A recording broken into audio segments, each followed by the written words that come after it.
Okay, yes, you were asking about this. Now, question number one, you have to read the passage and you have to answer these questions.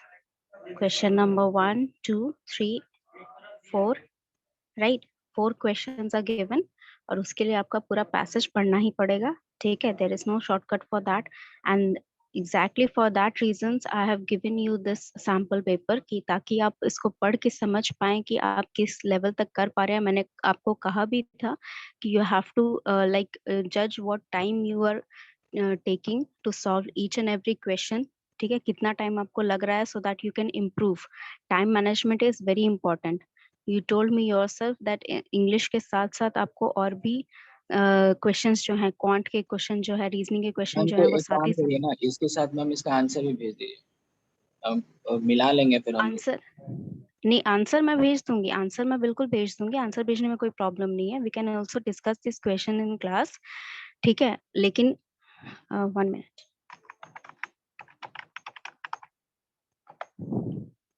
Yes, we can also discuss this question in class, but the thing is कि आपको time manage भी करना है इसके साथ. ठीक है, you just don't have to solve the question. ये मेरे ख्याल से ये सारे questions हो जाएंगे आपसे, right? These questions are not going to take much time. इसके लिए ज्यादा आपको समझने की जरूरत नहीं है, आपको बस पढ़ना है and you have to arrange them and you have to tell which one is grammatically correct. Okay, so these questions can be handled. ये जो क्वेश्चन है आपका पैसेज के लिए आपको मैं हर दिन एक कॉम्प्रिहेंशन दूंगी. ठीक है, if you have solve this comprehension, ठीक है, तो at the end of the day मैं इसका आंसर भेज दूंगी आपको. And before sending, after sending the answer for this, I will be sending you another passage. Okay, so every day if you are solving one passage you will get improve yourself. ठीक है, आप इसमें थोड़ा improve कर पाएंगे. And today we'll be talking about essay writing. Okay, because इसके लिए एक ही question आता है essay writing का विप्रो में, and you have 20 minutes for that, and आपका word count जो रहेगा वो 20 words का रहेगा. ठीक है, it is like basically आपको कोई भी topic दे दिया जाएगा and you have to write an essay. ठीक है, essay का format आपको पता है. Have anyone studied it before? पहले कोई पढ़ चुका है ऐसे का format? If you can tell me. Yes, ma'am. Bit of. Okay, you can like share with the class so that I can explain further. Ma'am, it won't have high quality words. It will be simple. It will be precise, and it should be clean. So computer can understand because it didn't check by any person. It checked by computer. So it should be according to that. Okay. And the Okay, and yes. the topic, it won't be more than three. Won't be, if you write more than 200, it won't count. It will count at as usual. It won't Yes, the give number extra of marks to you. words, number of words should be exact what you are told in the question. One word extra and the computer won't be counting it. Okay. Yes, Manisha, you was saying something. Ma'am, format of essay is title, body, and conclusion. It's not title, it's introduction. Okay, introduction, body, and conclusion. Okay, that's correct. So basically what you ma'am do topic is, दिए हैं तो खुद से topic पे चुनना है. sorry, No, it will मतलब be given by them. no, It you won't will have be given the question. हाँ, आपको topic question में दिया जाएगा and you will be asked to write the essay on that. ठीक है, तो essay लिखने के लिए first of all you have like three parts you have to cover up. First is introduction, second is body, and third is your conclusion. Okay, now first thing, introduction में आप क्या कर सकते हैं? It depends on your topic, what kind of topic it is. ठीक है, उसी हिसाब से आप introduction करेंगे. इंट्रोडक्शन के लिए आप डेफिनेशन दे सकते हैं. इफ लाइक से आपका कोई ऐसा टॉपिक आया, ठीक है, लाइक आपको एआई का कोई टॉपिक दिया गया है, so you can define what is AI. ठीक है, then how it is used and वगैरह जो भी आप उसके बारे में उसका पूरा डिस्क्रिप्शन देंगे वो सारा आप बॉडी में लिखेंगे. कंक्लूजन में आप क्या लिखेंगे? कंक्लूजन में आप लिखेंगे कि what exactly is the uses of AI, ठीक है, how it can be used to develop our future etcetera etcetera, like the contribution of AI in every aspect of life. Okay, so that if it is asked about the advantage and disadvantage, ठीक है, अगर एक specific किया गया है कि advantage ही लिखना है तो आपको एडवांटेज में ही लिखना है। अगर स्पेसिफाई किया गया है कि अगर आपको बून और बैन दोनों लिखना है तो आप बून और बैन दोनों लिखेंगे। ठीक है, क्या एडवांटेज है क्या डिसएडवांटेज है दोनों आप कंक्लूड करेंगे कि वो अपना ओपिनियन से कि क्या आपको लगता है कि एआई वुड बी हेल्पफुल, ठीक है, how much it will be helpful, how much it will like harm the society against each other, whatever you are you have your opinion। अगर आपको स्पेसिफाई नहीं किया गया है कि एडवांटेज और डिसएडवांटेज में से कोई एक लिखना है तो आप दोनों लिखेंगे। ठीक है, बट कॉन्ट्रडिक्ट नहीं करना चाहिए, आपका स्टेटमेंट जो है that should not contradict each other. ठीक है, मान लीजिए अगर आप लिख रहे हैं कि एआई इज वेरी हेल्पफुल, ठीक है, तो वो स्पेसिफिक एरिया आपको स्पेसिफाई करना है कि कहाँ तक वो हेल्पफुल है और उस पोर्शन के आगे जाने में उसको डिसएडवांटेज होगा। This you have to specify, contradict नहीं करना चाहिए आपका स्टेटमेंट जो है। जैसे प्रियंजन ने कहा कि आपका जो ऐसे होता है, ठीक है, उसमें आपको कॉम्प्लिकेटेड वर्ड्स यूज करने की जरूरत नहीं है, you just have to write in simple words. And simple words इसलिए बिकॉज उसका मीनिंग जो है, ठीक है, थॉट प्रोसेस यहाँ पर आप देख सकते हैं, मैंने लिखा है कि it is basically to test your thought process. So when you are thinking something, ठीक है, आपका थॉट प्रोसेस जब वो जज कर रहा है, जो भी एग्जामिनर है, तो थॉट प्रोसेस जज करने के लिए वो भी जान रहा है कि आप उतने कॉम्प्लिकेटेड वर्जन में तो सोचते नहीं है, राइट। आपका जो ब्रेन होता है वो बहुत ही सिंपलर वे में क्वेश्चंस को प्रोसेस करता है, तो आपको उसी प्रोसेस में ही लिखना है so that it comes out very natural. ठीक है, बहुत ही नेचुरल तरीके से वो बाहर आए, कोई भी कॉम्प्लिकेटेड ना लगे, ऐसा ना लगे कि आप रट के आए हैं और आपने लिख दिया है। Okay, that is what the basic like structure of it. ठीक है, स्ट्रक्चर में किसी को कोई डाउट है? स्ट्रक्चर में किसी को कोई doubt? Ma'am, how from where we can define to take a paragraph or not? आप अच्छा, पैराग्राफिंग आप 3 पैराग्राफ में लिख सकते हैं। ठीक है, इंट्रोडक्शन एक पैराग्राफ में, फिर उसके बाद बॉडी एक पैराग्राफ में, एक पैराग्राफ में कंक्लूजन। अगर आपको लग रहा है कि बॉडी इंट्रोडक्शन, मान लीजिए आपने सिर्फ 2 लाइनों में इंट्रोडक्शन कर दिया और कंक्लूजन में भी ज्यादा नहीं लिख पा रहे हैं, 2 ही 3 लाइनों में हो गया, लेकिन बॉडी पार्ट आपका ज्यादा हो रहा है, ठीक है, बॉडी में आप बहुत कुछ इसके बारे में डिस्क्राइब कर रहे हैं, ठीक है, उसके बारे में बहुत कुछ बता रहे हैं, तो आप क्या कर सकते हैं, बॉडी पार्ट को भी 2 पैराग्राफ में डिवाइड कर सकते हैं। It doesn't have to be specify कि आपको एक पैराग्राफ में ही पूरा लिखना है, but try to make it neatly. ठीक है, आप नीट पैराग्राफ्स बनाएंगे, 5 से ज्यादा लाइनें एक पैराग्राफ में कोशिश करिए कि नहीं डालिए। ठीक है, 5 to 6 lines are enough for 1 paragraph. ठीक है, 5 to 6 लाइन्स में आप लिख दीजिए इंट्रोडक्शन अगर आप लिखना चाहते हैं। अगर थोड़ा लंबा हो रहा है तो 7-8 लाइन्स आप इंक्लूड कर सकते हैं उसी पैराग्राफ में।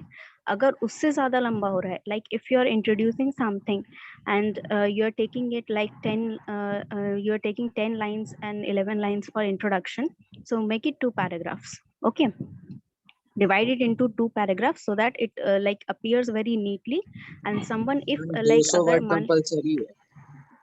हाँ बच्चे, Yeah, 200 word it is compulsory है, compulsory. वो कंपलसरी ही रहेगा। मान लीजिए अगर वो वर्ड काउंट चेंज भी करते हैं तो वो वहां पर क्वेश्चन में स्पेसिफाई किया जाएगा कि आपको कितना वर्ड लिखना है। ठीक है, मींस मान लीजिए कि 199 भी नहीं होना चाहिए मैम। No. 199 क्यों करेंगे? अगर आप इफ 199 हो रहा है तो आप कोई एक वर्ड ऐड करके उसको 200 बना सकते हैं, right.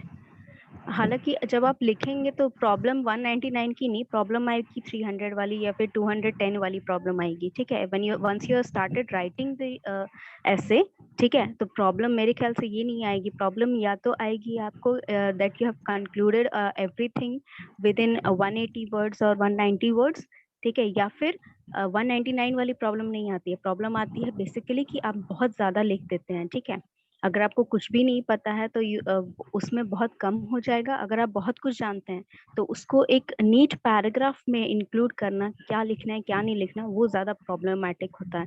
Because most people right at least 300 चले जाते हैं उनके वर्ड्स, ठीक है। एंड द प्रॉब्लम इज कि वो वहीं पे कट कर देता है, 200 पे ही कट कर देता है, ठीक है। अब वो कट कर देगा तो आपका कंक्लूजन उसमें से हट जाएगा, ठीक है। बॉडी पार्ट के कहीं मिड में वो कट रह जाएगा। तो that is why you have to like make कि इतना ही में, जितना वर्ड काउंट है उतना ही में आपको लिखना है। तो ये चीज आपको दिमाग में पहले रख लेनी है कि हाउ मेनी वर्ड्स और how many lines you are using for introduction, for body and for conclusion. पहले दिमाग में रखिए, उसके बाद you can start writing. Now these things, how to write a good essay, ठीक है, कैसे ऐसे को हम अच्छा बनाएं। पहले तो you have to understand the topic as I told you, ठीक है। If it is not specified, ठीक है, अगर स्पेसिफाई नहीं किया गया है, आपको कोई जनरल टॉपिक दे दिया गया है, बहुत ही जनरल टॉपिक दे दिया है, ठीक है। जैसे मान लीजिए कोई भी एक सिंपल टॉपिक दे दिया है कि the best day of your life, ठीक है, the best day of your life. It is very general topic, it can be anything, ठीक है। इसमें यहाँ पर ना एडवांटेज लिख सकते हैं, ना डिसएडवांटेज लिख सकते हैं, ना डेफिनेशन लिख सकते हैं। तो how will you start from that, ठीक है। तो आप पहले टॉपिक को पूरी अच्छी तरह समझिए, ठीक है। अपना थॉट प्रोसेस पूरा सोचिए कि best day of your life कैसा हो सकता है। जरूरी नहीं है कि अभी तक आपका जो लाइफ है उसी में जो बेस्ट डे होगा उसी में से आप लिखिए। You can use also your imagination, ठीक है, कि इफ दिस हैपेंस और these things happen, that will be the best day of my life, ठीक है। It is because it is not specified कि वो जो बेस्ट डे है वो ऑलरेडी हो चुका है, ठीक है। आपसे सिर्फ ये पूछा गया है कि best day of my life, this is just a general topic, ठीक है। इसका कोई भी स्पेसिफिकेशन नहीं है कि पास्ट में जो हो चुका है उसी में से लिखना है या फ्यूचर में से लिखना है या किसी एक स्पेसिफिक दिन ही आपको चूज करना है, एक ईयर का चूज करना है स्पेसिफिक डे, ठीक है। जस्ट एक रैंडम टॉपिक है। आपको अपना थॉट प्रोसेस सोचना है कि आप किस तरीके से लिखना चाह रहे हैं और किस तरीके से लिखेंगे तो आपका ऐसे अच्छा बनेगा, okay. So you have to understand the topic. Like से अगर आपको लिख लिया है कि इंटरनेट बून और बैन, ठीक है, तो यहाँ पर पूरी तरह स्पेसिफाई किया गया है कि आपको इंटरनेट के बारे में बताना है, उसके क्या एडवांटेज हैं क्या डिसएडवांटेज हैं, वो सारी चीजें बतानी है, राइट। तो उस केस में आप क्या करेंगे, पहले आप इंटरनेट को डिफाइन करेंगे इंट्रोडक्शन में, ठीक है। बॉडी पार्ट में आप उसका एडवांटेज और डिसएडवांटेज दोनों बताएंगे, बट फॉर अ लिमिट, ठीक है। कॉन्ट्रोडिक्ट नहीं करना चाहिए। अगर आपका स्टेटमेंट ऐसा है, अगर आप बोल रहे हैं कि internet is a good thing, तो आपके बून्स में ज्यादा आने चाहिए, बैंस में ज्यादा नहीं आने चाहिए। वेरी आप स्पेसिफाई करेंगे कि internet itself is not a bad thing, some people use it for bad things, ठीक है। आपका स्टेटमेंट जो भी आप लिखेंगे, चाहे आप एडवांटेज में लिखें चाहे आप डिसएडवांटेज में लिखें, कॉन्ट्रोडिक्ट नहीं करना चाहिए, ठीक है। देन उसके बाद कंक्लूजन में आप लिख सकते हैं कि हाउ इंटरनेट हैज कंक्लूजन में आप लिखेंगे कि how internet will be very like useful and being useful, ठीक है, present and future, how it is being useful and will be useful for future generation and for present generation, okay. वो चीज आप लिख सकते हैं कि अभी हम लोग जैसे ऑनलाइन क्लासेस कर रहे हैं, it is because of the internet, right. You can use those things to conclude, ठीक है, योर ओन ओपिनियन। कंक्लूजन में आपको बेसिकली अपना ही लिखना होता है कि आप उस जो भी टॉपिक है उससे कितना आप समझते हैं, आपके हिसाब से वो अच्छा है या बुरा है, जो भी है। एक 4 से 5 लाइनों में आपको बताना है कि what you think about the topic, okay. Now plan and outline, जैसे मैंने कहा कि आपको पूरा ये चीज प्लान करना है कि आप कैसे कैसे लिखेंगे, कितनी लाइनों में आपका इंट्रोडक्शन होगा, कहाँ से बॉडी स्टार्ट होगी, कितना लाइन लगेगा बॉडी करने के लिए, कंक्लूजन में क्या लिखेंगे, ठीक है। एक रफ आउटलाइन बना लीजिए कि ये चीज आप इंट्रोडक्शन में लिखेंगे, ये चीजें मतलब जस्ट लाइक पॉइंटर्स, ठीक है, पॉइंटर्स बना लीजिए पहले कि इस बारे में डिस्कशन होगा बॉडी पार्ट में, इस बारे में डिस्कशन होगा कंक्लूजन में, ये चीज हम लिखेंगे कंक्लूजन में। एक rough outline to just to keep straight forward, ठीक है। ताकि आपको एक्स्ट्रा जो आप बोल रहे हैं कि कम हो जाने की प्रॉब्लम है वर्ड्स की या ज़्यादा हो जाने की प्रॉब्लम है वर्ड्स की, उसको हटाने के लिए भी आप एक प्रॉपर आउटलाइन अगर रखेंगे आपके दिमाग में कि आपको क्या चीज़ें लिखनी है, तो इट इज़ बेटर। ठीक है। नाउ द स्ट्रक्चर ऑफ एसे, ठीक है, जैसे मैंने कहा कि आपको इंट्रोडक्शन लिखना है, बॉडी लिखना है और कंक्लूजन लिखना है।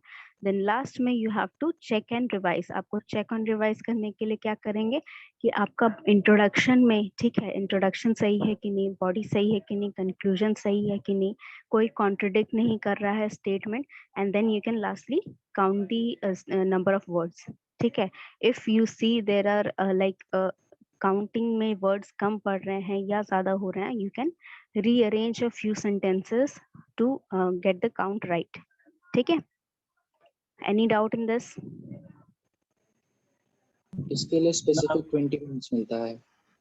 हाँ बिल्कुल, स्पेसिफिक आपको 20 मिनट्स मिलेगा आपको पूरा ऐसे लिखने के लिए। ठीक है। मैम जिस समय ऐसे लिखते हैं उस समय काउंटर नहीं लगा रहता है काउंटर वर्ड को सर मैम काउंट करने के लिए? वर्ड को काउंट करने के लिए I have no idea, like अभी तो इसमें होता है, ठीक है, वर्ड में ये चीज होती है, आपका एक्सेल में शायद होता हो नहीं होता हो, I have no idea, but I don't think so there is a counter for that, but आप यस चेक मैम, कर एक सकते काउंटर हैं। रहता है जो मतलब क्या कहते हैं कि काउंट करके बता देगा, मतलब उससे ज्यादा जाएगा ही नहीं, 200 वर्ड से ज्यादा जाएगा ही नहीं। अच्छा, तो if that is the thing, then आपको फिर उसका वही चीज पता चल जाएगा, लिखते टाइम ही पता चल जाएगा कि कितना वर्ड्स आपका हो रहा है, तो फिर आप उस हिसाब से भी बीच में प्लान चेंज नहीं करना चाहिए, लेकिन चेंज कर सकते हैं। Like if you are thinking कि आपका जो बॉडी है, ठीक है, वही आपका ले जा रहा है 200 वर्ड्स तक, तो फिर आप बॉडी में कुछ पॉइंट्स कम करके 1-2 लाइन का कंक्लूजन लिख सकते हैं लास्ट में। ठीक है। इफ अगर ऐसा प्रॉब्लम हुआ कि वर्ड्स कम पड़ रहे हैं, ठीक है, मान लीजिए आपका बॉडी जो है वो 100 वर्ड्स में ही कंक्लूड हो जाएगा, ना you have 100 more words to write the conclusion, तो आप बॉडी पार्ट में या इंट्रोडक्शन पार्ट में 1-2 चीजें इंक्लूड कर सकते हैं उस हिसाब से। लेकिन लास्टली यही चीज है कि कंक्लूजन जो है आपका, कंक्लूजन को दिमाग में लेके चलना है कि how many lines and how many words you have for your conclusion, क्योंकि अगर मान लीजिए कि आपका वर्ड ज्यादा हो रहा है तो कंक्लूजन में कुछ रह जाएगा लिखने के लिए, क्योंकि कितना भी आप कम करेंगे तो बॉडी पार्ट में सब कुछ हटाने उस टाइम नहीं रहेगा कि सब कुछ हटा दें। ठीक है। तो ये चीज ध्यान रखनी है कि आपका कंक्लूजन जो है वो कितने वर्ड्स का है, उसी हिसाब से आप ये स्ट्रक्चर जो है तैयार करेंगे बॉडी का, ताकि आपके जो वर्ड्स हैं वो ज्यादा या कम ना हो। ठीक है। कंक्लूजन में क्योंकि मैक्स टू मैक्स 5 to 6 लाइनें ही बनती हैं कंक्लूजन में, ठीक है, उससे ज्यादा नहीं बनती हैं, तो 5 to 6 लाइनें छोड़कर बाकी जो वर्ड्स हैं उसमें आप चाहे तो फिल कर सकते हैं इंट्रोडक्शन और बॉडी। ठीक है। कंक्लूजन के लिए उतना बेस रखिए कि इतना बेस में मेरे को कंक्लूजन लिखना है। ओके। नेक्स्ट इज, ये चीजें आपको बिल्कुल भी अवॉइड करनी है, जैसे कि मैंने कहा कि आपका बेसिक फॉर्मेट जो है वो इजी रहना चाहिए। ठीक है। आपको अगर if you are writing your thought process, आप अपने थॉट प्रोसेस को लिख रहे हैं, तो आपको बहुत बड़े वर्ड्स यूज नहीं करने हैं, बहुत बड़े स्टेटमेंट्स नहीं लगाने हैं that you don't have any facts to prove. ठीक है।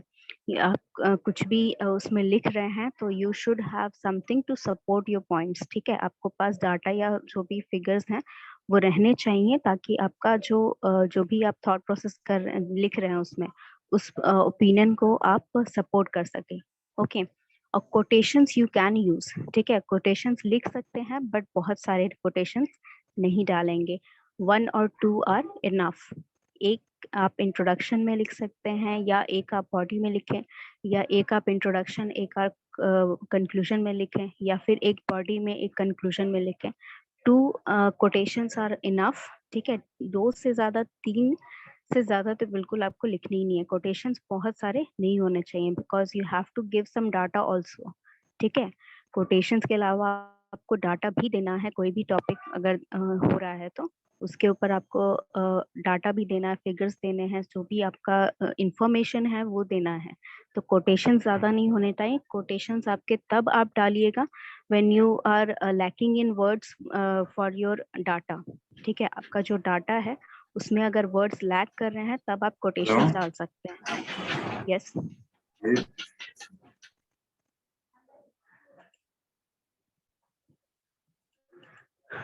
Okay so avoid contradicting statement. ठीक है, कॉन्ट्रडिक्टिंग स्टेटमेंट बिल्कुल नहीं लिखने हैं। If you are writing something for the motion तो आपको फॉर द मोशन में ही चलना है। ठीक है, if you are writing against the some statement तो आपको अगेंस्ट में ही चलना है। अगर आपको लग रहा है कि कुछ पॉइंट्स ऐसे हैं जो अगेंस्ट के भी हैं और फॉर के भी हैं तो वो डिपेंड करता है। अगर जैसे मैंने कहा इंटरनेट बून और बैन, इस टाइप का अगर आता है कि you have to tell the disadvantage and advantage about this, ठीक है, तो उसमें आप क्या करेंगे कि आप एक पॉइंट पकड़ेंगे जरूर। ठीक है, अगर आपको डिसएडवांटेज उसको बताना है, अगर मान लीजिए कि आपने पूरा लिखा है फॉर में उसके, ठीक है, कि internet is a good thing, ठीक है, तो आपको ये चीज स्पेसिफाई करनी है कि why some consider that a boon, क्योंकि people are using it for different reasons। ठीक है, internet itself is not something bad। ठीक है, तो आपका कॉन्ट्रडिक्ट नहीं करना चाहिए स्टेटमेंट। एब्रीवेशंस क्या होता है? What are abbreviations? मैम ये मैम शॉर्टकट वर्ड शॉर्ट होते हैं फॉर्म। जो हाँ, वर्ड्स दैट यू आप कट ग्राफ में शॉर्ट। इस्तेमाल करते हैं। हाँ, जैसे कोई भी आप वर्ड्स हैं, जैसे बिकॉज को some people are started writing BCOZ, तो वो चीजें आपको ऐसे में नहीं करनी है, आपको पूरा लिखना पड़ेगा बिकॉज। ओके, तो वो चीजें अवॉइड करिएगा। जो भी आप शॉर्टकट यूज करते हैं नोट्स बनाने के लिए वो आपका नहीं आना चाहिए ऐसे में। ठीक है, word limits, see you can not exceed the word limits. ठीक है, वर्ड लिमिट एक्सीड नहीं करना है आपको। और don't write too many ideas just two one. ठीक है, बहुत सारे आइडियाज नहीं लिखने हैं। ठीक है, कि इंटरनेट अगर मान लीजिए बून और बैन है तो आपको फेवर में भी 5 पॉइंट लिख दिए और उसके अगेंस्ट में भी 5 पॉइंट लिख दिए, ऐसा नहीं करना है। ठीक है, एक पॉइंट पे टिके रहिए कि आप फेवर में लिख रहे हैं तो उसके लिए 5 पॉइंट लिखे, 5 पॉइंट को एक्सप्लेन करिए, उसी हिसाब से वो चलिए। ठीक है, नाउ आपका जो ऐसे है, आई don't think so it is much useful. ये सिर्फ इसलिए है, ये सारा मैंने बस लिख दिया है so that you just have a proper idea. ठीक है, कि 4 टाइप का आपका ऐसे होता है। एक होता है narrative, descriptive and expository and argumentative. Narrative क्या होता है कि when you are narrating something, मतलब आप कुछ बता रहे हैं। ठीक है, when you are telling about a story, ठीक है, उसमें कैरेक्टर्स रहेंगे। मान लीजिए जैसे मैंने कहा कि अगर आपको ऐसे लिखना है on the topic the best day of my life, ठीक है, तो उसमें आपका कैरेक्टर रहेगा। ठीक है, आप रहेंगे, मान लीजिए आपकी फैमिली रहेगी, ठीक है, आपके फ्रेंड्स रहेंगे, कैसे वो दिन अच्छा हुआ, बेस्ट हुआ आपके लिए, वो चीज आप पूरा प्लॉट करेंगे उस स्टोरी में। ठीक है, तो वो आपका हो जाएगा नैरेटिव। नाउ डिस्क्रिप्टिव क्या होता है? डिस्क्रिप्टिव में आपको पूरा जो भी चीजें आप लिखेंगे, ठीक है, किसी भी चीज के बारे में आप लिख रहे हैं तो आपको पूरा डिस्क्राइब करना है पूरा उसको अच्छे से। ये 4 चीजें डिस्क्रिप्टिव में हमेशा रहेंगी। उसका ओरिजिन, ठीक है, जैसे मैंने कहा डेफिनेशन जो होता है। ठीक है, अगर आप AI लिखेंगे तो AI क्या होता है, कैसे कहाँ बना, किसने बनाया सबसे पहले, वगैरह वगैरह, जो भी अपीयरेंस, कलर, फ्रेग्रेंस, ये सारी चीजें ये इसके लिए है, रोज के लिए। ठीक है, if you are describing a rose, ठीक है, तो उसका ओरिजिन कहाँ हुआ, अपीयरेंस कैसा है, कलर कैसा है, फ्रेग्रेंस कैसा है, सब कुछ बताया गया। अगर आप AI के बारे में लिख रहे हैं तो AI किसने स्टार्ट किया, ठीक है, कैसे, क्या डेफिनेशन है उसका, ठीक है, कैसे वो काम करता है, क्या क्या क्या चीजें वो कर सकता है, ठीक है, क्या क्या चीजों के लिए वो यूज हो सकता है, हो रहा है, वो सारी चीजें आप डिस्क्रिप्टिव में बताएंगे। ठीक है, next is your expository. Expository क्या होता है? व्हेन यू आर डिस्कसिंग, मतलब आप उसमें पूरा डिस्कशन कर रहे हैं। ठीक है, जैसे आप GD को अगर आपको टॉपिक मिलता है कोई, तो you discuss all the disadvantage and advantage, everything about the topic, right? तो आप उसको वही चीज एक्सपोजिटरी में करेंगे। एक्सपोजिटरी में आप क्या करेंगे, कोई भी एक टॉपिक ले लीजिए, ठीक है, आप उसको पूरा तरह से डिस्कस कर रहे हैं कि उसका क्या चीज है वो, ठीक है, किस चीज के लिए यूज हो रहा है, ठीक है, उससे बेटर कोई ऑप्शन है, ठीक है, अगर उससे बेटर ऑप्शन है, ठीक है, तो वो इतना जैसे मान लीजिए कि आपको दे दिया गया है कि why is Samsung mobile so famous, ठीक है, क्यों सैमसंग मोबाइल्स फेमस हैं, ठीक है। तो उसके बारे में आप पूरा लिखेंगे कि वो ये फीचर्स देता है, ठीक है, इतना कम मतलब इतने अफोर्डेबल प्राइस पे देता है, ये सारे फीचर्स देता है, इसका इतना कंपनी से क्या कैसे बोल सकते हैं उसको, मतलब मार्केट में उसका हाँ। अपना शेयर्स है वगैरह वगैरह, जो भी मतलब पूरा आप उसको कंपेयर करेंगे बाकी सारे चीजों से, पूरा एक्सप्लोर करेंगे, मतलब एक्सप्लोर करना मतलब पूरा उसके बारे में बताएंगे कि पूरा उसका जो भी हिस्ट्री, पास्ट, प्रेजेंट, फ्यूचर, सारा कुछ आप उसमें डिस्क्राइब करेंगे, डिस्कस करेंगे, ठीक है। पूरा आप डिस्कशन उसमें एक तरह से करेंगे, बट डिस्कशन आपका क्योंकि अकेले में हो रहा है, आपके अपने थॉट प्रोसेस में हो रहा है, तो उसमें और कोई नहीं रहेगा, आपके अपने थॉट प्रोसेस रहेंगे, ठीक है। मतलब आप अपने से ही सोच रहे हैं कि वो जो चीज है वो हो सकता है कि इस चीज के लिए बेटर हो सकता है इस चीज के लिए अच्छी ना हो, ठीक है, ये नुकसान हो सकता है अगर इस चीज के लिए यूज की जाए, वो सारी चीजें वो आप अपने से सोचेंगे, ठीक है। नेक्स्ट इज योर आर्गुमेंटिव ऐसे। आर्गुमेंटिव में क्या होता है कि जैसे मोटिवेशनल स्पीचेस होते हैं ना, तो उसमें क्या करता है मोटिवेशनल स्पीच में स्पीकर कि आपको आपको जो भी चीज मतलब आपको लग रही है, जैसे मान लीजिए कोई आपको मोटिवेट कर रहा है कि आप जैसे हैं आपको वैसे ही आपको खुद को पसंद करना है, आप खुद को किसी और को लिए नहीं बदलेंगे, तो उसमें वो क्या करेगा, वो आपके पूरे थॉट प्रोसेस को बताएगा कि आप ऐसा ऐसा सोचते हैं, ठीक है, जो सोचते हैं वो क्यों गलत है, ठीक है, आप अपने आप को डिमोरलाइज करते हैं, क्यों करते हैं, क्यों वो चीज गलत है, डिमोरलाइज नहीं करनी है आपको, ठीक है, और क्यों अगर आप अपने आप को एक्सेप्ट नहीं करेंगे तो उसका क्या नतीजा होगा, ठीक है। तो वो सारी चीजें क्या करती हैं, आपको परसुएट करती हैं कि आप जो चीज सोच रहे हैं, ठीक है, what you are thinking, you should not be thinking that, instead you should be thinking this, ठीक है। वही चीज आर्गुमेंटिव ऐसे में होती है, like you are demonstrating, like you are telling someone that जो भी टॉपिक आपको दिया गया है, ठीक है, वो रीडर को आपको ये बताना है that these things are valid, ठीक है, ये चीज these things are good, you should be doing that, you should be doing this, ठीक है। वो पूरा आप एक आर्ग्यूमेंट कर रहे हैं किसी के साथ, मान लीजिए आपको एक फ्रेंड है, ठीक है, आप दोनों आपस में लड़ रहे हैं कि कौन सा बेस्ट फोन है, सैमसंग या MI, ठीक है। तो उसमें क्या होगा, आर्ग्यूमेंट होगा कि इसमें ये फीचर अच्छा है, उसमें वो फीचर अच्छा है, ठीक है। तो वो आर्ग्यूमेंट जो है, ठीक है, वो आर्ग्यूमेंट आपको एक ऐसे के रूप में बताना है ताकि आपका रीडर जो है वो कन्विंस हो जाए कि मान लीजिए अगर आप सैमसंग को प्रेफर कर रहे हैं तो सैमसंग क्यों प्रेफरेबल है, वो उससे कन्विंस हो जाए रीडर। अगर आप MI को प्रेफर कर रहे हैं तो MI क्यों सबसे बेस्ट है, वो रीडर कन्विंस हो जाए। तो that is how you write an argumentative ऐसे। You can write this, ठीक है, I'll be sending this in your group, ठीक है। ये जो भी है ये सारे इंफॉर्मेशन मैं आपको ग्रुप में भेज दूंगी, plus I'll be giving you a sample essay, ठीक है, a sample essay मैं आपको भेजूंगी ग्रुप में, उस चीज को आप देखिए। Then in next class I will start giving you topics every day. आप क्या करेंगे, आपका एक कॉम्प्रिहेंशन रहेगा, एक ऐसे रहेगा, then in the class we will be solving questions जो आपके एग्जाम में आएंगे, ओके। जैसे इस टाइप के जो क्वेश्चंस थे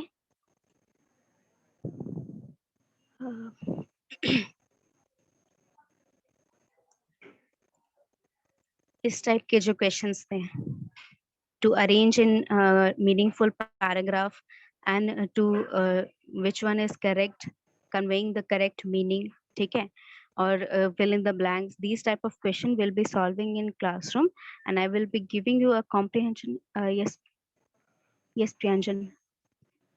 Ma'am, your earlier screen was not shared. Now it is shared.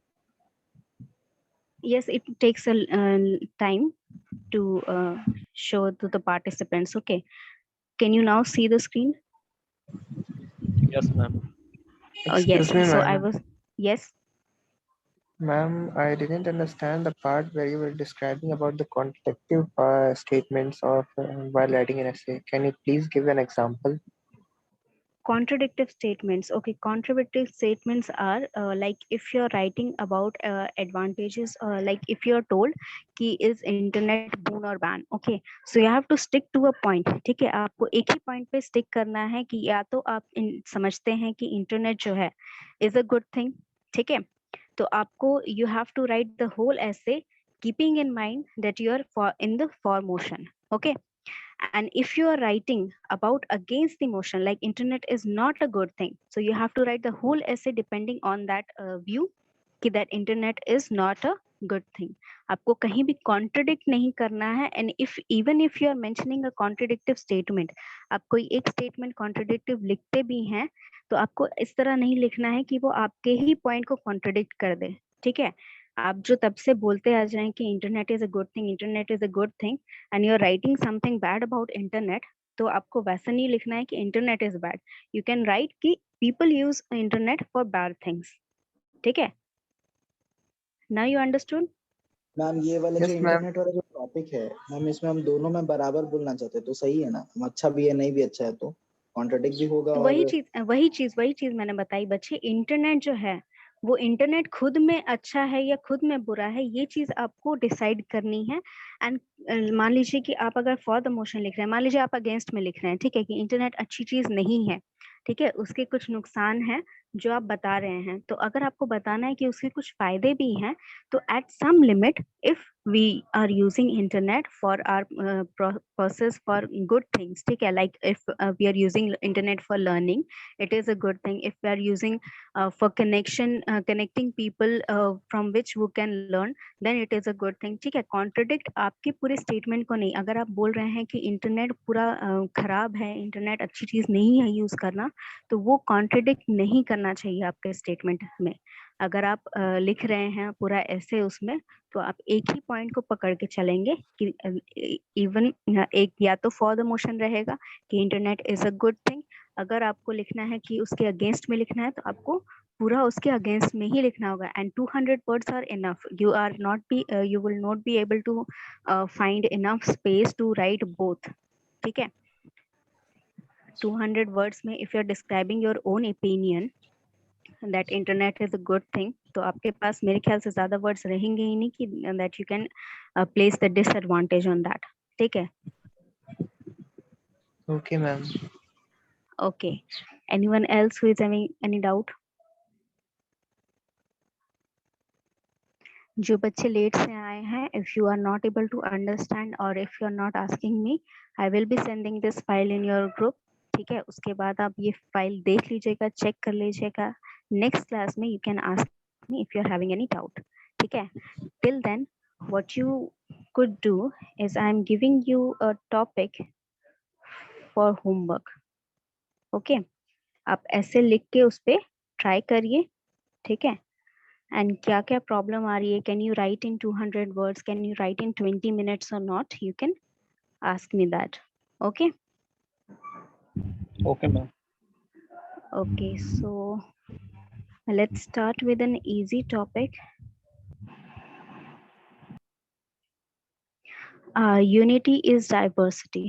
easy topic है, इस पे you have to write and stick to one point. ठीक है, यूनिटी इज डाइवर्सिटी. इसमें देखिए कहीं भी कुछ भी आप लिख सकते हैं. You can write about India, you can write about other things, you can write in general thing what is unity, what is diversity. ठीक है, वो चीज को आपको बस एक पॉइंट पे ही स्टिक करना है, but there are lot of things to describe in this. तो वो आप अपना जो भी थॉट प्रोसेस है वो लिखिएगा कि क्या थॉट प्रोसेस है आपका उस चीज को लेकर. Unity is in diversity. Yes Abhinav. Ma'am, I was asking that is it university is diversity or university in diversity? Unity बच्चे, unity is diversity. Let me write it in the chat box so that there would be no confusion in that.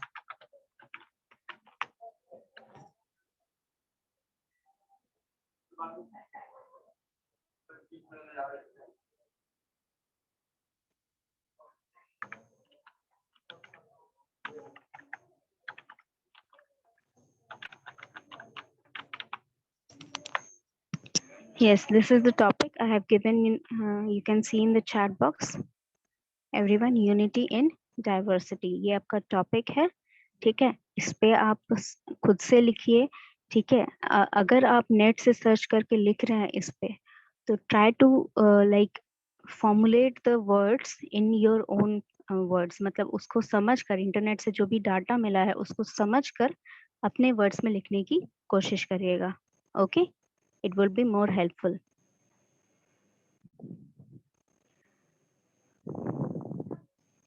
Any doubts? Okay.